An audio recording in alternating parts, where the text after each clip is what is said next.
outlining their concerns on this measure. A letter to me. Is this in the public domain? Has it been published? It was a letter sent to me. I'm not accepting that. I'm calling Clayton Mitchell. 5 minutes in reply.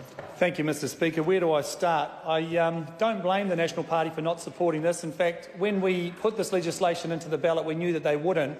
Why would a party that's so deep in with their mates at Sky City Casino ever conceive of doing something for the best interest of New Zealanders, sir? Point of order. David Seymour. Mr Speaker, the member should know by now, he's been here for almost 3 years, that imputing a motive like that is against standing orders. I'm the judge of that, Clayton Mitchell.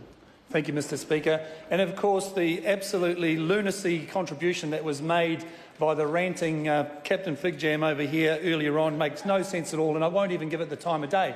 Mr Speaker, I am going to give a metaphorical thick ear, if you like, or a metaphorical fat lip to the Labor Party, however, because I just want to bring your attention to a memo, dare I say it, a media release that was released on the 29th of March 2013 by the wonderful Claire Curran, who says Kiwi sports fans being ripped off, says Labor. Labor's broadcasting spokeswoman Claire Curran says government regulation is needed to rectify New Zealand's lack of free-to-air television access to major sports. Her party opposes Sky TV's buy-up of major national sports over the past decade. Sky have held at the Bay the prospect of regulation probably for decades and very successfully. I have said for a couple of years now that has to stop, says Ms Curran. With the ink just dry on an exclusive 5-year deal to show the V8 Supercars series, Sky has completed a master coup. The subscription-based channel has now brought up all of New Zealand's major sporting series. It's a monopoly in a regulation-free environment. It's doing all it can to boost its own revenues, and the outcome ultimately is that people who can afford a Sky subscription get to see a sport, and people that can't or choose not to can't get it and can't get our national sports, says Ms Curran. This is yet another flip-flop from a party that thinks they are preparing themselves to run this country is an absolute joke. We had a flip-flop earlier on today with a workplace relations amendment bill that their leader said that they would maybe consider supporting and then turned around and opposed it. Mr Speaker, just for your information, this House that we're in here today is a place where we make legislative changes. We are here to vote and to make people's lives better. That is our purpose.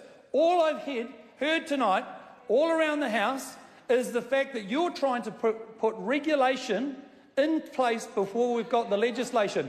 This is about the legislation. This is about what we're doing it and why we're doing it. How we're going to put it together comes afterwards. The whole idea, your hollow, shallow, insipid words from Trevor Mallard, who says this, we support the intent of this bill, we support the intent and we'd like to see it go through, but unfortunately it makes no sense to us. What absolute lunacy would make a comment like that? The best thing for you to do, if you were genuine and sincere about making a difference to people's lives, is to get it in to select committee so that it can actually be debated, pulled apart and actually put back together again. Now, we understand. We absolutely understand that things can be tightened up, that we can do some better things. We wouldn't even mind if we had some oversight by the Minister, as long as it wasn't the Right Honourable or the Honourable Simon Bridges. The reality is, sir, some ministerial oversight which can ultimately change the outcome of what sports we deem to be significant or not can come later on. The fact that you're talking about what the cost of this bill is going to involve is absolutely ridiculous. We're at a stage of deciding if it's fit for purpose. The reality is, on Australia, Louise, you just mentioned earlier on about you mentioned earlier on about Channel 7 and Channel 9 allowing people to get higher payment with netball. They are both free-to-air channels. They both broadcast live and free-to-air. This is around the fact that we as New Zealanders spend nearly $1 billion every single year on sports and recreation because it is so significant to all of our country folk, to our people around this country.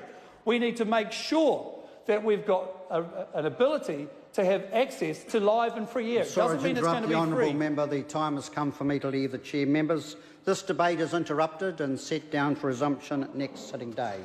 And the House stands adjourned until 2 p.m. tomorrow. Good evening.